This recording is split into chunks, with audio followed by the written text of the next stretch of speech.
power to wind right now. Worse than the auto industry during the drought? No, I mean, look at Worse what than it's the done. banking industry? Look what it's, well, the banking. Worse than the I'm not healthcare gonna industry? argue with you. Well, you're fine to, but you're not making any No, I'm not gonna argue with you there about the banking industry. You're picking on the mining industry because that could be an easy target. No, I'm picking on the mining industry because we have cheaper forms of energy in this country. You're picking on The cheapest form of energy in the country. out of work, and you're not looking at the auto industry, you're not looking at healthcare, you're not looking at all the other green problems. You're picking on people in this state because to some degree they're an easy target.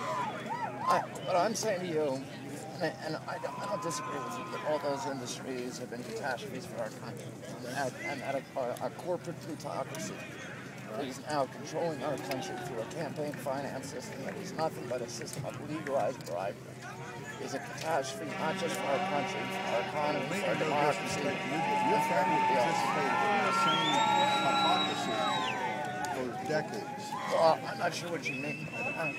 That dates back to Kennedy proved. Okay, well, let's not talk about my family, I'm just okay? saying that we all know how politics work.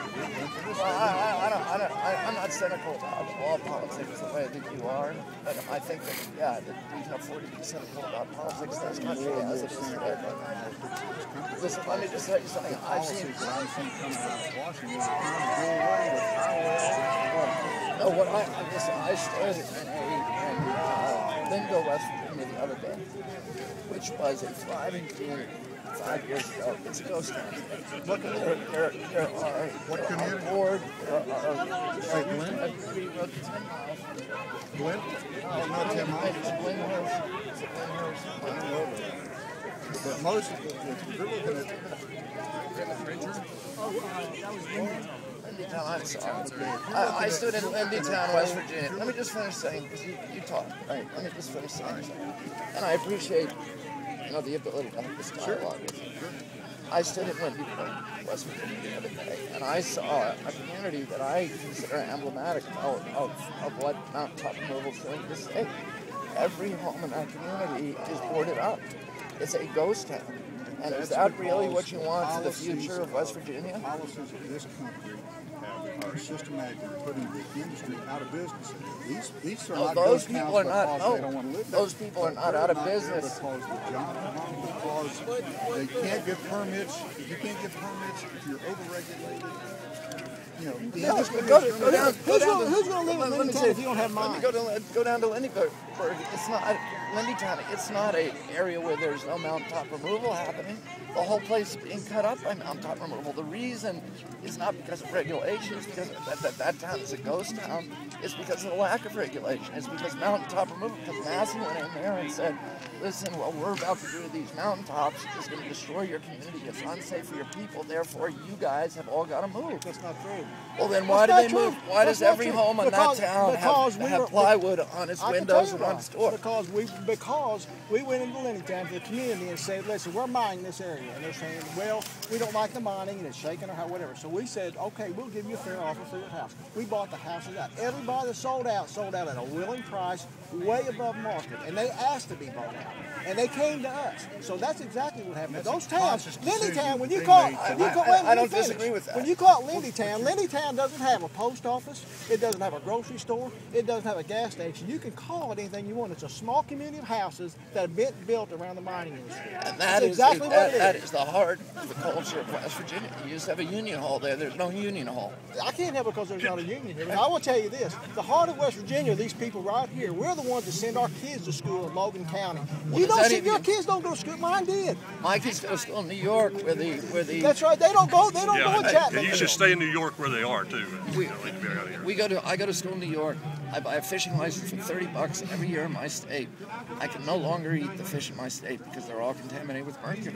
What does that have to do with mountaintop mining? It has to do with coal burning power plants that are burning the coal and putting the mercury now. Every fish in the United States of America, according to the NRC, the Natural Research Council, and the National Academy of Sciences, can report. No, I'm not talking about Lindyville. I'm talking about you say the coal industry is the heart and soul of our economy. I'm talking about some of the costs the coal is imposing on our economy that they don't tell you about when they say it's not. Your home state that are shut down that once upon a time was private industry. Of course there are. What happened to them?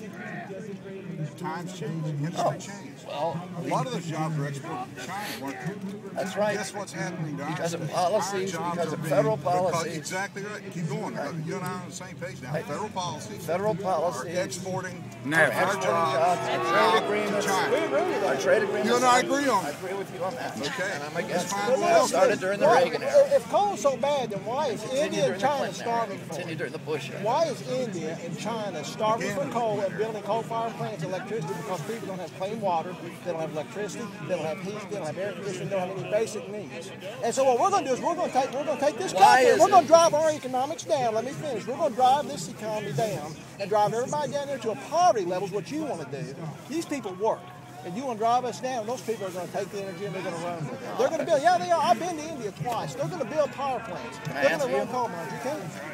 China today is spending more on solar energy than they're spending on their military. They're trying to take the leadership of that industry away from us. I'm involved with a series of solar power companies. About 90% of the solar panel companies in this country are going to shut down over the next 2 years because China is putting so much of its money. Now, I'm building a solar thermal plant in the Mojave Desert. I know why you're against coal then. That's I've said this for many years. I've said we should have free market capitalism in this country. Right, I mean, and then a free marketplace. A free market is the best thing that can happen in our country because the free market promotes efficiency, and efficiency is the elimination of waste, and pollution is waste. If coal can eliminate the pollution and stop me from paying for it with my kids, I have 3 kids who have asthma. Ozone and particulates from coal plants, the #1 trigger for asthma attacks in this country. When my kid is gasping for air, now listen to me. When my kid is gasping for air, that's because a coal-burning utility has privatized the air in my kid's lungs. They have privatized every fishing state of New York by contaminating with mercury. I say, God bless coal. Let's have it, but let's make them pay the true cost of bringing their product to market, just like my solar company does, just like a wind company does. How many acres of land are you taking out of production to build your solar farm? How many? Because nothing grows underneath a solar panel. You can power the entire country on an area of 75 miles by 75 miles in the most barren desert land in the desert Southwest. Fairly flat? It's flat and it's high. Okay. You need flat, high land with transmission and gas production. But you want to deprive us of the opportunity to create flat land that we can put into production, to go head to head with you and have a solar farm here in West Virginia. That's a joke.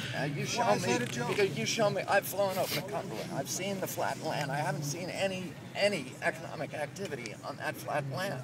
You show me. You tell me. We'll take you. Okay, you tell me if there's 3%. What is there? 1%, 2%, 3% of that flat land that's being used for economic activity? How much flat land in the state has been developed because of surface mining? You tell me. You tell me. Less than 3% in the total scheme of the acreage in this state. Less than 3%. What? Yeah, it's been affected by mining. Less than 3%. Less than 3%. It's 1 million acres. It's 500 of the biggest mountains in the state.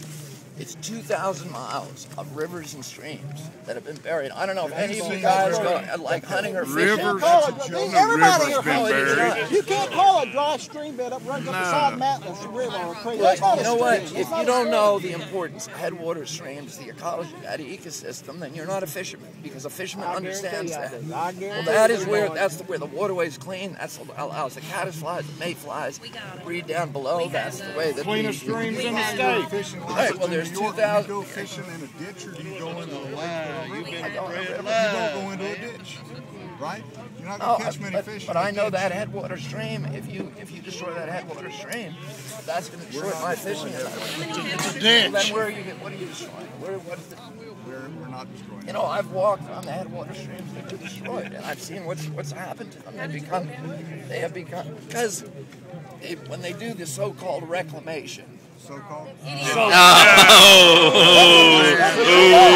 their job. That's their job. I've walked on these reclamation sites and seen something that they call, according to the law, soil, and it's just rocks, and there's no trees on it. There's none of the beautiful Appalachian mountainscapes. These are the oldest forests in North What property America. were you on? Wasn't ours.